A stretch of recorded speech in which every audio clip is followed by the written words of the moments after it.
Hey, this is Chris from Rekkid Talk, the CRT channel. And so today we're going to get into volume 3 of my favorite songs from Crap Records by my favorite artists, the Metal Gods edition. So we'll be featuring 3 bands today that would all be considered classic heavy metal gods and some of their crappy albums, but I'm going to find some tracks on them to save. So the first one I'm going to talk about is going to be Judas Priest Turbo. Now, this one's not very controversial for me to say that it's a crappy album because I hear it all the time. Metal people, pretty much whenever they talk about the Judas Priest discography, they love to rip into this.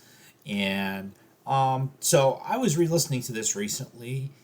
I always kind of liked it, at least a couple of the songs, and the couple of songs I liked in the past, I still like.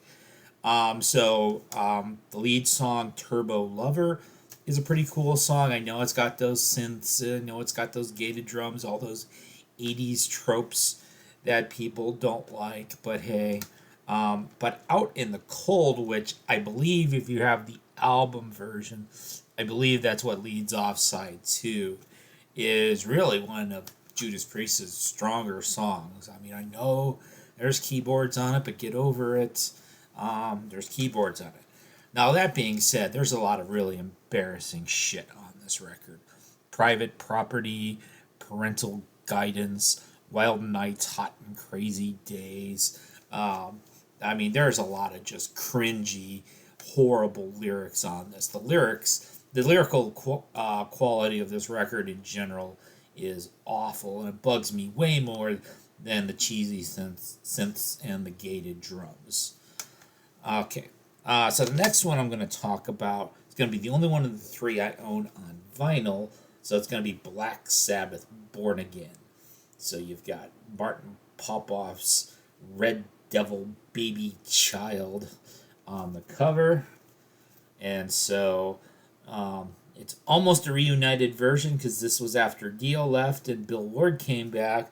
But oh, look, Ian Gillan from Deep Purple is singing on this album for some reason back in 1983. And apparently it was just some drunken night, and he ended up being in the band for an album. And the weird thing was, as a teenager, so I was never exposed to Black Sabbath in the 70s.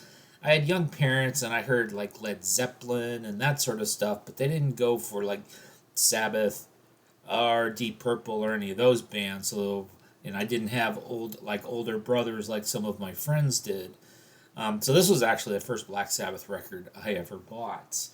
Um, and so I'm gonna say it's the best album of the 3 I'm gonna show. Particularly, I think side one of this is pretty good, even though it has 2 short instrumentals on it.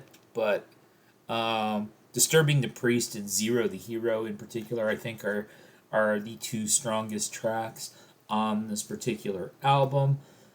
Now, of course, the 2 main criticisms of this is, why is Ian Gillan on a Black Sabbath record, and why is the sound so damn muddy in 1983? Um, I remember having cassettes that I thought sounded way better than this record. And this was the record I bought back then. Not many, I never bought a lot of vinyl back then, and most of it has disappeared over the years, but somehow I still have this particular one. The vinyl's in pretty good shape. I don't really think I listen to it all that often.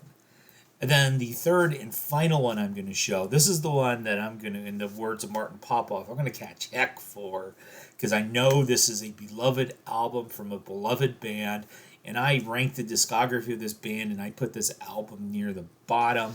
And Iron Maiden, Seventh Son of a Seventh Son, I ranked it 13th out of 15 in the Iron Maiden discography. I did ignore the Blaze Bayley records when I was doing this. And I know there are people that this is their favorite Maiden album for.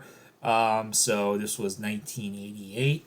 I wasn't really actively listening to Iron Maiden in 1988. This would be me coming back subsequently, because by then I had become a college rock indie snob at that point, and so and probably my main problems with this. I've never been really crazy about the prog metal direction that Iron Maiden eventually went into, and you can really see it starting here. So a lot of songs that are long, but they're too long, in my opinion, and I know you don't disagree with this.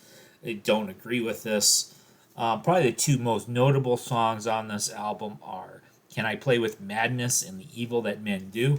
I really, really dislike Can I Play with Madness. That's like a Advance the CD song for me. In fact, of the Iron Maiden songs I can think of off the top of my head, the only ones I would say I dislike more are Quest for Fire, which I think ruins Peace of Mind from being a potentially perfect album. Quest for Fire is really stupid. And that Daughter Slaughter song thingy, that was terrible as well. What am I going to pick as the best track? I am going to pick The Evil That Men Do as the best track. I'm going to say Moonchild, the opener, is probably my second favorite track. But, so for another hot take, I'm going to say Out in the Cold and Turbo Lover from that Judas Priest album that I know none of you like. I'm going to say that is better than any of the songs on Iron Maiden's Seventh Son of a Seventh Son. I know heads are exploding from that. However, I will say that the rest of this Turbo album is much worse than anything on this record or anything on any Maiden record or even anything on this drugged out, muddy Black Sabbath Born Again.